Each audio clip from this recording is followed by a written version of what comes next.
주안의 만나 12월 26일 금요일 묵상을 함께 나누도록 하겠습니다. 오늘 말씀은 미가 6장 1절에서 16절까지의 말씀으로요. 구약의 황금률이라고 하는 제목으로 함께 묵상을 나누도록 하겠습니다. 자, 오늘 본문에서는 삶의 지침들 중에서 가장 중요하게 여기는 구약의 황금률에 대해서 말씀을 하십니다.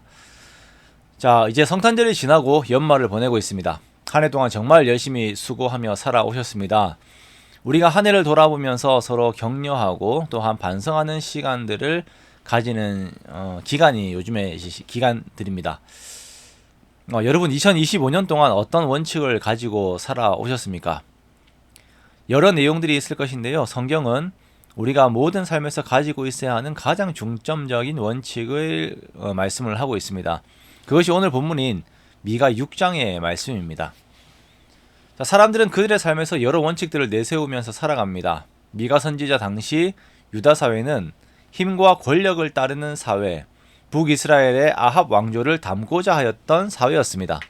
그래서 이 백성들이 내세우는 원칙은 약육 강식의 성격들이 들어가 있는 것이었죠. 자, 그러나 하나님께서는 유다 백성들에게 은혜의 내용을 강조하십니다. 하나님께서는 과거 출애굽의 내용들을 꺼내세요. 하나님께서 애굽 땅에서 인도하여 내신 과거를 언급하십니다. 이스라엘 백성들은 애굽에서 종노릇을 하고 있었고 스스로는 그 상황에서 빠져나올 수 없는 자들이었습니다. 그러나 하나님께서 이들을 사랑하셔서 모세와 아론과 미리암을 그들에게 먼저 보내셨어요. 자, 그렇게 이들을 통하여 이스라엘 백성들이 출애굽을 할 수 있도록 이끄셨습니다. 또한 하나님께서는 모압의 발락과 발람으로부터 이들을 지키신 것을 언급하십니다. 발락과 발람이 이스라엘을 저주하려 하였을 때에 하나님께서는 그들의 입을 막으시고 오히려 발람으로 하여금 이스라엘을 축복하게 하셨지요. 하나님께서는 시딤에서 길갈까지의 일을 기억하라라고 하십니다. 시딤에서 길갈까지는 이스라엘 백성들이 요단을 건너 시딤에 이르는 것, 즉 마침내 가나안에 들어가게 된 것을 기억하라라는 것입니다. 자, 이것은 하나님께서 이스라엘 백성들에게 하신 언약을 얼마나 신실하게 이루셨는가라고 하는 것을 기억하라라는 것입니다. 자, 이러한 하나님의 신실하심은 이스라엘 백성들을 향한 사랑이고 또한 공의였습니다. 하나님께서는 이미 과거에 이스라엘에게 행하신 신실하심 안에서 하나님의 선하심이 어떠한 것인지를 보이셨습니다.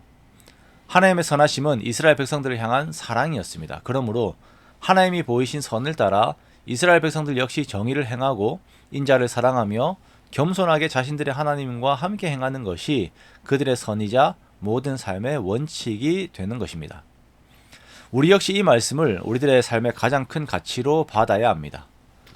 우리를 위하여 이 땅에 오신 예수 그리스도, 가장 낮은 곳으로 오셔서 우리를 위하여 십자가에서 죽으신 예수 그리스도를 바라보면서 그 사랑을 닮은 삶을 우리가 살아가는 것입니다. 이것이 은혜 입은 자들의 삶입니다. 이 은혜를 잊게 되면 우리는 나의 어떠한 것들을 내세우게 됩니다. 나의 공로를 내세우게 되고 내 능력, 나의 재력과 같은 것들을 내세우게 됩니다. 그러나 우리들은 이것이 삶의 원동력이 되는 것이 아니라 하나님께서 나에게 베푸신 그 사랑의 은혜가 우리들의 삶의 원동력이 됩니다. 그래서 우리는 이 은혜를 간직하고 기억하고 날마다 이 은혜를 갚는 삶을 사는 것입니다. 그것은 다른 사람들에게 사랑을 베푸는 삶을 사는 것이죠.